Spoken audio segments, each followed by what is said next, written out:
औज़ु बिल्लाहि मिनश्शैतानिर्रजीम बिस्मिल्लाहिर्रहमानिर्रहीम। अस्सलामु अलैकुम मेरे प्यारे साथियों, कैसे हैं आप? वो मतलब ऐसे ही फ्री हूँ थोड़ी देर के लिए, तो उसके बाद पेपर स्टार्ट हो जाएगा, सेंड अप हो रहा है ना। तो मैं वैसे ही सोच रही थी कि आप लोगों से एक शेर भी अपलोड किया, तो मैंने कहा चलो, जहन में एक बात है काफ़ी दिनों से, तो मैंने कहा वो भी करती जाऊँ। हुआ ये कि लोगों में बेचैनी वाला जो मैंने मामला देखा वो बहुत ज़्यादा देखा, बहुत ज़्यादा बेचैनी है, बहुत ज़्यादा अफरा तफरी दिमागों में फैली हुई है। तो मैं इसके बारे में सोच रही थी कि ये क्यों है।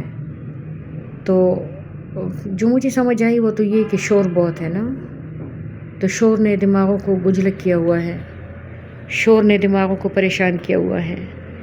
और शोर कहाँ है? हर जगह। मिसाल के तौर पे शोर है मोबाइल के अंदर भी शोर है, मोबाइल के बाहर भी शोर है।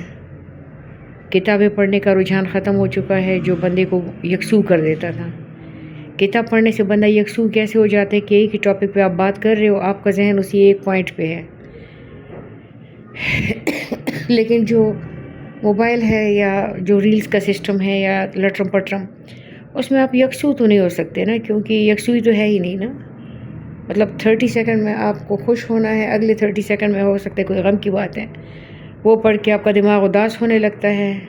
अगले 30 सेकंड में हो सकता है कि कोई मज़ाहिया बात हो तो आप हंस पड़ते हैं। अगले 30 सेकंड में कोई जुल्म हो रहा होगा वो दिखा रहे हैं, अगले 30 सेकंड कोई ज़लज़ला, तो दिमाग बावला हो गया ना।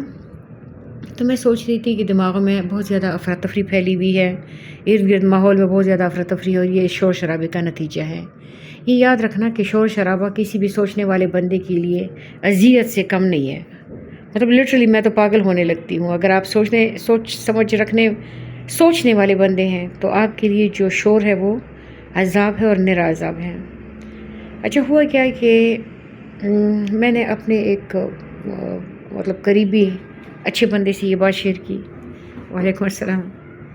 करीबी बंदे से बात शेयर की, मैंने कहा यार इस तरह ना, तो उन्होंने एक अजीब वजह बताई मुझे। उन्होंने कहा कि शोर शराबे के अलावा भी एक वजह है।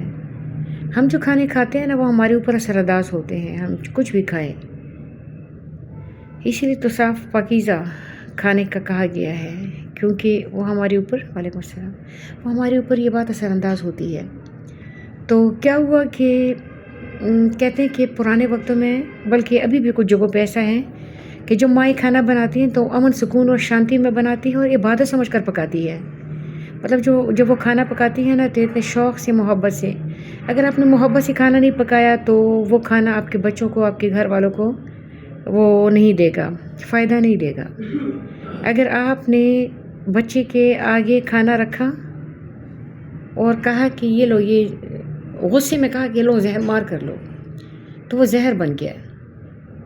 आप जिस तरह के मिजाज में, कैफियत में खाना बनाते हैं, आपकी वो कैफियत आपके खाने में मिक्स होके आपके घर वालों को मुंतकिल हो रही है, वो कैफियत। तो अगर आपकी कैफियत मज़ेदार नहीं है तो आप एक मज़ेदार चीज़ आगे नहीं बढ़ा रहे। मिसाल के तौर पे अमूमन हमारे घरों में ये रिवाज है कि हम खाना पकाते वक्त ना, मतलब किसी को फ़ोन मिला देते हैं, बहन भाइयों में किसी को, भाइयों को के पास तो टाइम नहीं होता, किसी बहन को फ़ोन मिला देते हैं और उसके साथ भाभीयों की बुराइयाँ करने लगते हैं, और बुराइयाँ करते करते करते करते हमारा खाना पक जाता है। तो हम अपने बच्चों को क्या आगे उनकी प्लेटों में रख रहे हैं? नऊज़ुबिल्लाह मरे हुए भाई का गोश्त रख रहे हैं हम प्लेटों में, क्या रख रहे हैं? और क्या हम समझते हैं कि वो ये खाना खा कर अमन सुकून और शांति में आएंगे? उनके ब्लड में शांति चली जाएगी, उनके ब्लड में सुकून जाएगा, उनके पेट में कोई अच्छी बात जा रही, कोई अच्छी चीज़ जा रही है। तो ये भी एक बहुत ज़्यादा, बहुत बड़ा, वो कह रहे थे कि हमारे एक पीर साहब हैं ना, हमारे एक बुज़ुर्ग हैं, तो वो एक नवाला लेके वो एक नवाला लेके ना, तो वो बता देते हैं कि खाना पकाने वाली किस कैफियत में थी। इवन खाना पकाने वाली अल्लाह ताला के किसी नाम का जिक्र कर रही थी या दुरूद शरीफ पढ़ रही थी। यानी वो इस हद तक भी समझ जाते हैं कि खाना पकाने वाली या खाना पकाने वाला बंदा किस کس ذات کا تھا، بد ذات تھا کہ نیک ذات تھا؟ تو مجھے یاد آتا ہے کہ پرانے وقتوں میں جب میں چھوٹی تھی اس زمانے میں یہ وہ والی چکن نہیں ہوتی، یہ جو سست الوجود نہیں ہوتی، یہ نہیں ہوتے تھے نا، تو ہم ہمیشہ دیسی مرغ پکایا کرتے تھے۔ تو وہ جو چرسدہ بوائز کالج ہے نا، وہاں ایک مولوی صاحب تھے، تو وہ ہمیں وہ مرغی ذبح کر کے دیتے تھے، اور میری والدہ کا یہ خیال تھا کہ وہ مرغی ذبح کر کے دے تو اس کا بہت مزیدار ذائقہ ہوتا ہے۔ اور مولوی صاحب، ہم چھوٹے چھوٹے بچے ہوا کرتے تھے تو ہم ان کے پاس لے کے جاتے تھے، قریب تھا نا، تو وہ ہمیں چکن مرغا جو ہے وہ ذبح، اچھا اس زمانے میں مولویوں سے لوگ اللہ معاف کرے ڈرتے نہیں تھے، ہم وہ چکن لے کے جاتے تھے، مرغی یا مرغا وہ ذبح کر کے دے دیتے تھے، اور میری امی اس کو بہت مزیدار پکا کے نا چھوٹے سے کاسے میں نا اس کا ایک لیگ پیس اور شوربہ ڈال کے تو ہم مولوی صاحب کو دے آتے تھے۔